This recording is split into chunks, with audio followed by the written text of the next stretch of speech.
Hi అండి. నేను ఇప్పుడు బూడిద గుమ్మడికాయ హల్వా చేస్తున్నాను. ఈ హల్వా ఇప్పుడు సమ్మర్ వస్తుంది కదా, ఈ సమ్మర్కి చాలా మంచిది. అంటే కూల్ చేస్తుంది. తర్వాత ఇది బూడిద గుమ్మడికాయ కాబట్టి పిల్లలకి చదువులకి లేదంటే గ్రాస్పింగ్ పవర్ దీని ద్వారా వస్తుంది.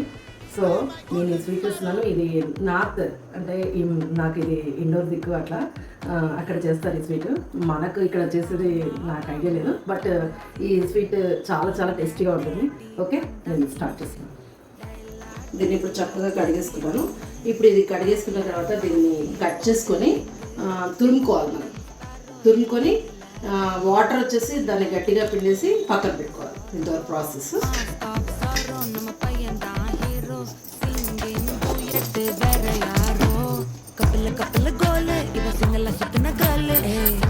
యాక్చువల్గా ఇది చిన్నది జ్యూస్ కోసం అనేసి తీసుకున్నాము. మనము హల్వా చేసుకోవాలనుకుంటే ఇంకా పెద్దది తీసుకుంటే చాలా వస్తుంది. 1 వీక్ 15 days అది స్టోర్ చేసుకోవచ్చు.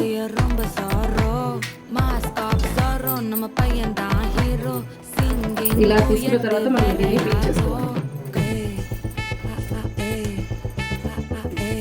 ఇలా గింజలు తీసేసుకొని ఈ పీసెస్ని మనము తురుముకోవాలి.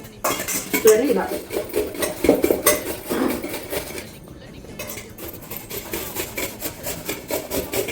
పైన చెక్కు రాకుండా నీట్గా తురిమేసుకోవాలి.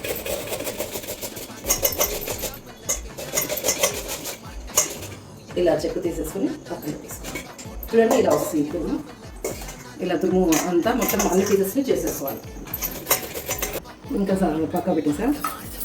ఇప్పుడు దీన్ని ఇది తురుమును వచ్చేసి ఇలా తీసుకొని గట్టిగా వాటర్ అంతా ఇలా పిండేసేసారు.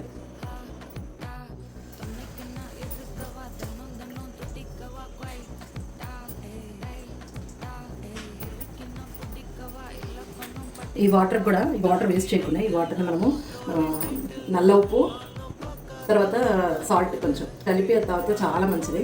మన బాడీలో ఉన్న బ్యాడ్ కొలెస్ట్రాల్ని తగ్గిస్తుంది. రేట్ ఎక్కువగా ఉంటుంది.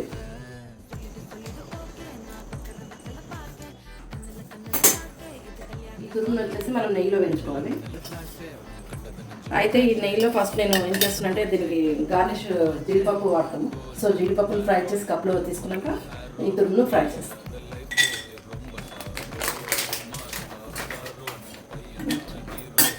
దూరగా వేగినాయి. ఇంకేంటి పక్కా తీస్తున్నాం.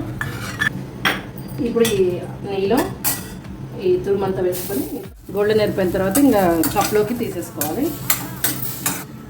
దాకా వేయించితే మనకి గోల్డెన్ ఎయిర్ వస్తుంది.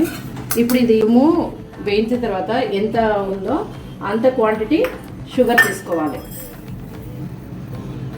అంత క్వాంటిటీ షుగర్ తీసుకొని కడాయిలో వేసేసుకొని దీనికి వాటర్ కాకుండా ఇప్పుడు మనము పిండాం కదా బూడిద గుమ్మడికాయది, ఈ సిరప్ ఈ వాటర్ వేసుకొని మనము పాకం రానిచ్చినాక ఈ తురుమును అందులో వేసుకోవాలి.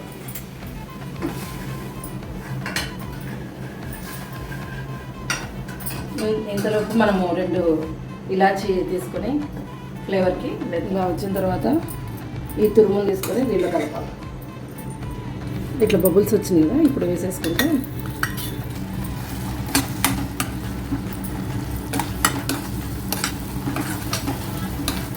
లాస్ట్లో ఇలాచీ పౌడర్,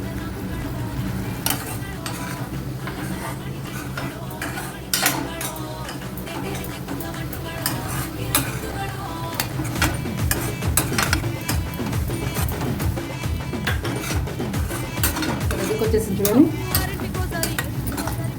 ఇప్పుడు దీన్ని మనం బౌల్లోకి సర్వ్ చేసుకుని సరిపోతుంది. ఎమ్మి బూడిద గుమ్మడికాయ హల్వా రెడీ.